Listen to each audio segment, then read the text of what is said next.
Merci Madame Massonneau.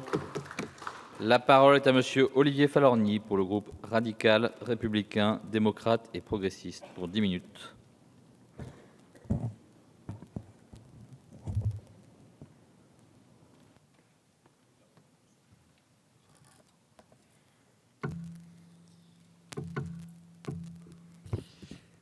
Monsieur le Président, Madame la Ministre, Madame la Présidente de la Commission, Messieurs les rapporteurs, chers collègues. Nous voilà à nouveau réunis en séance afin d'examiner en deuxième lecture la proposition de loi relative à la fin de vie qui a été rejetée en première lecture au Sénat. Vous le savez, les députés radicaux de gauche, et plus largement ceux du groupe 2RDP, mènent depuis longtemps le combat pour le droit de mourir dans la dignité. Ce combat est inscrit dans leur histoire, dans leur ADN, combat souvent mené contre l'intolérance, qui s'est d'ailleurs encore exprimé de façon assez scandaleuse à l'occasion de la dégradation du siège du Parti radical de gauche la semaine passée par des opposants à la fin de vie dans la dignité. Nous sommes profondément attachés à la défense des libertés individuelles et nous considérons que le droit de vivre sa mort et de finir sa vie dans la dignité relève d'un choix individuel qu'il convient de respecter. Nous avons d'ailleurs défendu avec détermination les propositions d'amendements lors de la première lecture, tant en commission qu'en séance, ainsi qu'en commission en deuxième lecture la semaine passée. Les radicaux de gauche ont toujours été des précurseurs en matière de fin de vie dans la dignité. Alors que le sénateur radical Henri Caillavet s'était engagé sur ce terrain, déjà avec une proposition de loi en 1978, ce sont une fois de plus les radicaux de gauche, avec Roger Gérard Schwarzenberg, président du groupe RCV, qui, en 1999, avait déposé une proposition de loi visant à garantir le droit à l'accès aux soins palliatifs. Ce texte est devenu, sous ce même intitulé, la loi du 9 juin 1999. En 2005, c'est la loi Leonetti qui, proscrivant l'acharnement thérapeutique, consacre le droit du patient de refuser ou d'arrêter un traitement, même si cela met sa vie en danger, et l'obligation pour le médecin de respecter sa volonté. C'est donc une loi qui accepte le laisser mourir, mais qui continue d'interdire l'aide à mourir. Alors, mes chers collègues, aujourd'hui, nous venons devant vous dans ce débat avec une simple exigence: que l'engagement 21 du candidat François Hollande soit respecté. Cet engagement qui proposait que toute personne majeure en phase avancée ou terminale d'une maladie incurable, provoquant une souffrance physique et psychique insupportable et qui ne peut être apaisée, puisse demander dans des conditions précises et strictes à bénéficier d'une assistance médicalisée pour terminer sa vie dans la dignité. J'ai cité l'engagement exact de celui qui est devenu président de la République. Certes, depuis une quinzaine d'années, le développement des soins palliatifs, hélas trop limité, a permis d'accomplir de réels progrès. Il importe de leur consacrer plus de moyens pour qu'un nombre bien plus important de patients puissent y accéder. C'est d'autant plus nécessaire qu'il existe de fortes inégalités territoriales, certains départements étant nettement sous-dotés en raison de soins palliatifs, voire n'en possédant aucun. Pour la très grande majorité des députés de notre groupe, c'est bien la volonté de la personne qui doit prévaloir. La capacité à apprécier ce qui est digne et ce qui est indigne doit lui être reconnue. C'est pourquoi notre groupe avait déposé une proposition de loi en ce sens dès le mois de septembre 2012. Il n'y avait qu'un seul droit nouveau à créer, celui de pouvoir choisir sa mort par la reconnaissance d'une aide active à mourir.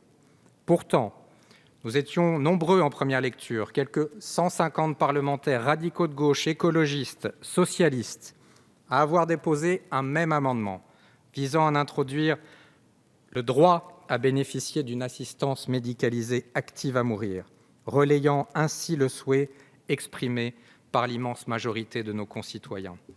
Hélas, notre amendement n'a pas été adopté, pour quelques voix. Mais nous ne baissons pas les bras, pas aujourd'hui, pas maintenant.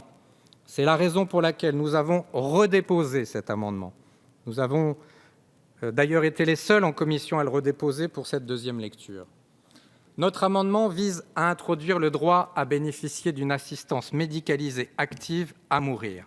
Et je veux le rappeler ici, ce que nous demandons, c'est que toute personne majeure et capable ait la possibilité de bénéficier d'une aide active à mourir dans la dignité. Nous ne voulons en aucun cas imposer cette aide à mourir à tous, mais fervents défenseurs des libertés individuelles, nous voulons laisser la liberté de choisir, liberté refusée en l'état actuel du texte. Et ne vous méprenez pas, mes chers collègues, nous n'opposons pas soins palliatifs, sédation profonde et continue et aide active à mourir. Ces dispositifs doivent s'entendre comme des possibilités thérapeutiques permettant de respecter les différents choix exprimés par les personnes en fin de vie. Car ils relèvent ici de la dignité, mais également de la capacité à l'humain d'endurer ou non la souffrance. Une souffrance qui n'est pas que physique, mais aussi psychologique. Comme l'avait rappelé ma collègue Jeanine Dubié lors du vote en première lecture, on ne peut pas supporter un corps déformé et décharné. On ne peut pas supporter d'être tributaire de l'autre pour les actes essentiels. On ne peut pas supporter le sentiment d'indignité qu'engendre parfois la maladie. On ne peut pas avoir envie de continuer à vivre. On a trop caricaturé dans ce débat l'aide active à mourir, en utilisant de manière dévoyée le terme d'euthanasie, alors qu'il signifie pourtant en grec « belle mort ». La Suisse, les Pays-Bas, la Belgique, le Luxembourg, le Québec, pour ne citer que ces exemples, sont-ils des pays où l'être humain n'est pas respecté? Nous ne le pensons pas. Il est temps de permettre à chacun de vivre sa fin de vie comme il ou elle l'entend. Et si les progrès de la médecine et des traitements ont contribué à allonger l'espérance de vie, cela s'est parfois fait au détriment de la qualité de vie et de la dignité. Or, qui est plus à même d'apprécier cette dignité que l'individu lui-même? Pourquoi la liberté, valeur fondamentale qui oriente la vie de chacun, est-il si difficile à admettre lorsqu'il s'agit de la fin de vie? Ainsi, on respectera l'autonomie de l'individu, entendue comme ce qui permet aux êtres humains de mener et d'accomplir un projet de vie selon leurs convictions et dans les limites imposées par le respect des droits et libertés des autres. Pour le groupe 2RDP, cette proposition de loi s'apparente actuellement à un rendez-vous manqué.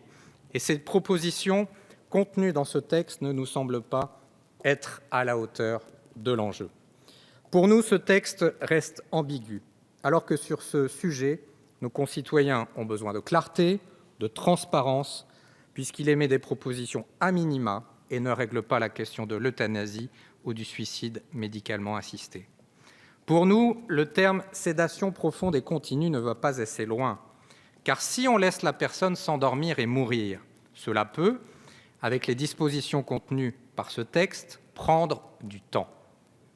D'après le professeur Sicard, cela pourrait prendre entre 2 et 8 jours et ne correspond pas à la volonté actuelle et répétée par de nombreux Français de pouvoir choisir, en cas de mort inéluctable et de souffrance trop grande, le moment et le lieu de leur mort, sans mentionner que par ailleurs la sédation en phase terminale s'accompagne de l'arrêt des traitements et des soins tels que l'alimentation et l'hydratation artificielle, avec souvent des effets très pénibles, faim, soif, phlébite, escarres, infection. Monsieur Leonetti, chers collègues, vous ne cessez de rappeler que lorsqu'il y a anesthésie générale, le patient ne ressent pas la faim. Je peux vous l'accorder. Toutefois, vous omettez de dire que cette anesthésie générale que nous connaissons ne dure que quelques heures et ne s'étend pas éventuellement sur plusieurs jours, comme cela sera le cas pour une sédation profonde pour une personne en fin de vie. Dans ces circonstances ultimes, ressentons-nous la faim? Ressentons-nous la soif? Vous affirmez que ce n'est pas le cas. Eh bien, nous affirmons que nous ne le savons pas. Nous ne le savons pas. Et par conséquent, si faim et soif devaient être ressentis, alors que nous nous opposons à cette sédation profonde proposée en l'état actuel, qui ne permet pas au patient de partir, conscient et interagissant avec ses proches et sa famille qui l'entourent dans la dignité, alors nous le disons avec fermeté, la fin de vie ne peut pas être une mort de faim. Madame la ministre, les Français attendent aujourd'hui la reconnaissance d'un droit à l'aide active à mourir. La liberté fondamentale de rester maître de sa destinée, de choisir pour soi, de ne pas aller au-delà de telles souffrances physiques, de ne pas supporter une déchéance inéluctable, voilà ce que veulent nos compatriotes. 11 ministres de l'actuel gouvernement avaient signé une proposition de loi de Manuel Valls, alors député lors de la précédente législature. De même que notre rapporteur Alain Claes. Aujourd'hui, alors que vous en avez le pouvoir, vous refusez, hélas, de la mettre en application. Alors, mes chers collègues, nous voulons ici et maintenant une loi qui plonge ses racines dans le meilleur de notre République, une loi qui donne la liberté, une loi qui permette l'égalité, une loi qui incarne la fraternité. Et nous ne pourrons donc pas voter s'il n'est pas significativement amendé, un texte qui s'acharne dans l'obstination déraisonnable au statu quo. On continue de mal mourir dans notre pays, et le laisser mourir ne peut pas rester le viatique hypocrite pour accéder à notre dernier départ. Alors oui, c'est vrai, il en faut du courage pour affronter des tabous multiséculaires, des conceptions d'un autre âge qui nient la réalité du temps présent. Oui, il en faut du courage pour franchir le Rubicon des conservatismes, comme il en a fallu du courage, ici même, à Simone Veil, il y a 40 ans, pour permettre le droit à l'avortement au milieu des huées fanatiques. On nous dit que sur un sujet de société comme la fin de vie, il n'est pas possible d'avancer. Et il n'est possible d'avancer en tout cas que dans le consensus. Croyez-vous qu'en 1974, Simone Veil a avancé dans le consensus? Et si elle avait attendu le consensus, combien de temps aurait-il fallu attendre encore? Argument d'autant moins recevable aujourd'hui que toutes les études d'opinion montrent qu'une immense majorité de Français souhaitent une loi sur l'aide active à mourir. Est-il tolérable que des Français soient obligés, pour ceux qui en ont les moyens et qui peuvent se déplacer, de partir à l'étranger pour bénéficier d'une aide active à mourir, comme il y a 40 ans, les femmes qui voulaient avorter devaient aller hors de nos frontières? Allons-nous continuer longtemps de faire l'autruche devant toutes ces euthanasies pratiquées dans le secret, comme il y a 40 ans, les femmes devaient avoir recours clandestinement, au péril de leur propre vie, à celles qu'on appelait les faiseuses d'anges? Non, non, ce n'est plus possible. Je rapproche volontairement ces deux combats, car ils ont finalement le même sens. Le droit de disposer de sa mort est le prolongement du droit de disposer de son corps. Notre mort comme notre corps nous appartiennent, et mes chers collègues, comme la vie nous est donnée, nous ne nous résoudrons jamais, jamais à ce que la mort nous soit volée. Je vous remercie. Merci, Monsieur Falorni. La parole est à Monsieur Michel Lipgott pour le groupe socialiste, républicain et citoyen pour 5 minutes.